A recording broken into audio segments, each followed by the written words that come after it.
In December 2021, 2 months before the first Russian tanks rolled into Ukraine, Jake Sullivan convened a meeting of a newly formed task force, men and women, for the Joint Chief of Staff, the CIA, and the State of and Treasury departments, and asked for recommendations about how to respond to Putin's impending invasion. It would be the first of a series of top secret meetings in a secure room on a top floor of the old executive office building adjacent to the White House, that was also the home of the President's Foreign Intelligence Advisory Board, PFIAB. There was the usual back and forth chatter that eventually led to a crucial preliminary question. Would the recommendation forwarded by the group to the President be reversible, such as another layer of sanctions and currency restrictions, or irreversible, that is, kinetic actions which could not be undone? What became clear to participants, according to the source with direct knowledge of the process, is that Sullivan intended for the group to come up with a plan for the destruction of the two Nord Stream pipelines, and that he was delivering on the desires of the president. Over the next several meetings, the participants debated the options for an attack. The Navy proposed using a newly commissioned submarine to assault the pipeline directly. The Air Force discussed dropping bombs with delayed fuses that could be set off remotely. The CIA argued that whatever was done, it would have to be covert. Everyone involved understood the stakes. This is not kiddie stuff, the source said. If the attack were traceable to the United States, it's an act of war. At the time, the CIA was directed by William Burns, a mild-mannered former ambassador to Russia who had served as Deputy Secretary of State in the Obama administration. Burns quickly authorized an agency working group whose ad hoc members included, by chance, someone who was familiar with the capabilities of the Navy deep-sea divers in Panama City.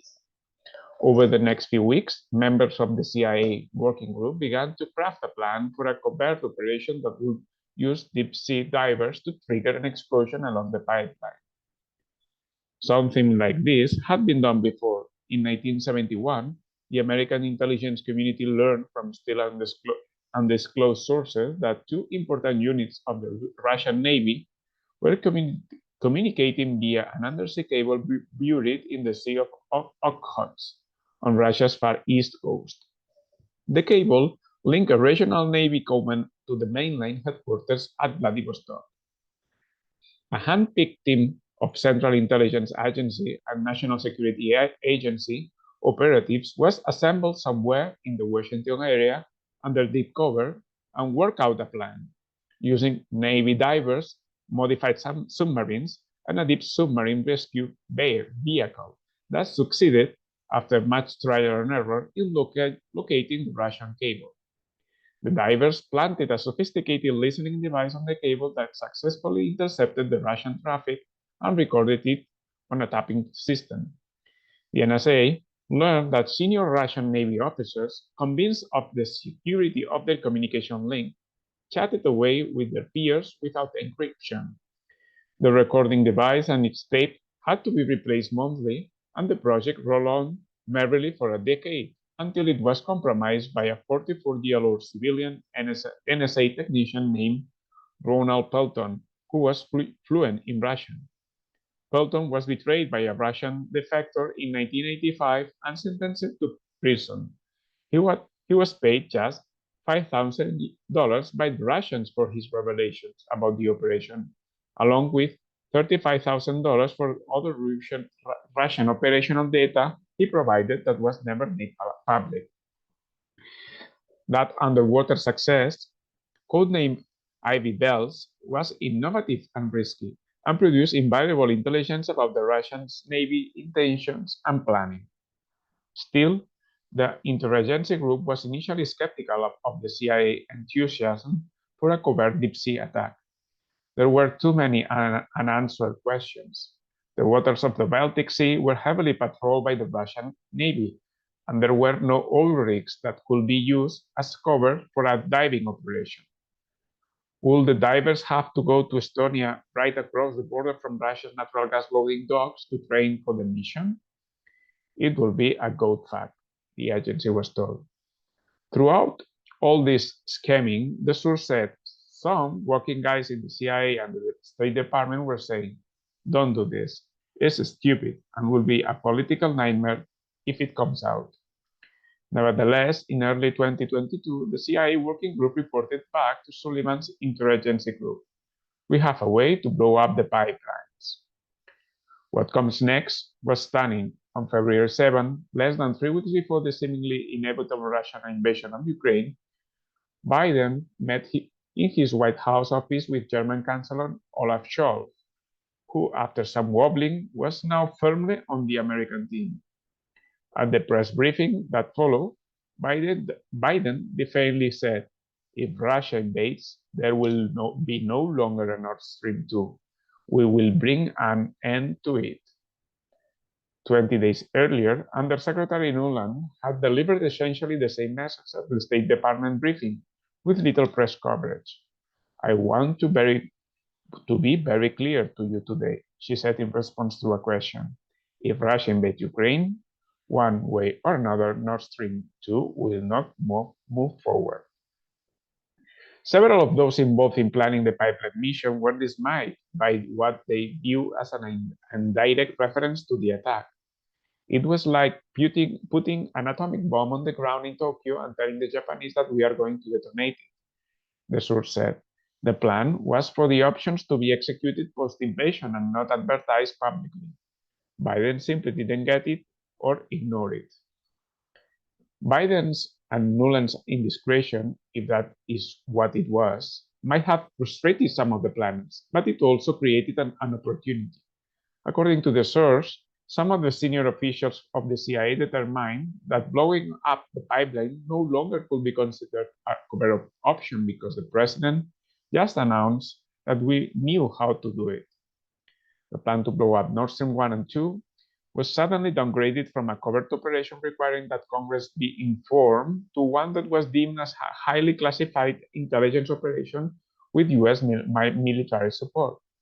Under the law, the source explained, there was no longer a legal requirement to report the operation to Congress. All they had to do now is just do it. But it still had to be secret. The Russians have superlative surveillance of the Baltic Sea. The agency working group members had no direct contact with the White House and were eager to find out if the president meant what he said, that is, if the mission was now a go. The source recalled, Bill Burns comes back and say, do it. The operation. Norway was the perfect place to base the mission. In the past few years of East-West crisis, the US military has vastly expanded its presence inside Norway, whose western border runs 1,400 miles along the North Atlantic Ocean and merges above the Arctic Circle with Russia.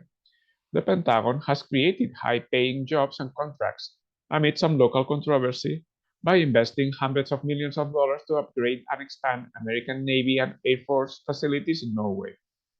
The new works included, most importantly, an advanced synthetic aperture radar far up north that was capable of penetrating deep into Russia and kept online just as the American intelligence community lost access to a series of long-range listening sites inside China.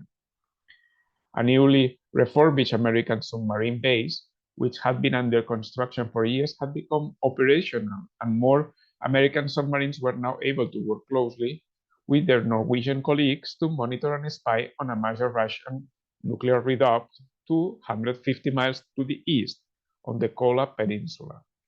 America also has vastly expanded a Norwegian air base in the north and delivered to the Norwegian Air Force a fleet of big Boeing-built P-8 Poseidon patrol planes to bolster its long-range spying on all things Russia. In return, the Norwegian government angered liberals and some moderates in its parliament last November by passing the Supplementary Defense Cooperation Agreement. Under the New Deal, the US legal system will have jurisdiction in certain agreed areas in the north over American soldiers accused of crimes of base, as well as over those Norwegian citizens accused or suspected of interfering with the work at the base. Norway was one of the original signatories of NATO Treaty in 1949, in the early days of the Cold War. Today, the Supreme Commander of NATO is Jens Stoltenberg, a committed anti-communist, who served as Norway's Prime Minister for 8 years before moving to his high NATO post, with American backing in 2014. He was a hardliner on all things Putin and Russia, who had cooperated with the American intelligence community since the Vietnam War. He has been trusted completely since. He is the glove that fits the American hand, the source said. Back in Washington, planners knew they had to go to Norway. They hated the Russians, and the Norwegian Navy was full of superb sailors and divers who had generations of experience in highly profitable deep-sea oil and gas exploration, the source said. They also could be trusted to keep the mission secret. The Norwegians may have had other interests as well. The destruction of the Nord Stream, if the Americans could pull it off, will allow Norway to sell vastly more of its own natural gas to Europe. Sometime in March, a few members of the team flew to Norway to meet with the Norwegian Secret Service and Navy. One of the key questions was where exactly in the Baltic Sea was the best place to plant the explosives. Nord Stream 1 and 2, each with 2 sets of pipelines, were separated much of the way by little more than a mile as they made their run to the port of Greifswald in the far northeast of Germany. The Norwegian Navy was quick to find the right spot, in the shallow waters of the Baltic Sea a few miles off Denmark's Bornholm Island. The pipelines ran more than a mile apart along a seafloor that was only 260 feet deep. That would be well within the range of the divers who, operating from a Norwegian Alta-class mine hunter, will dive with a mixture of oxygen, nitrogen, and helium streaming from their tanks and plant-shaped C4 chargers on the 4 pipelines with concrete protective covers.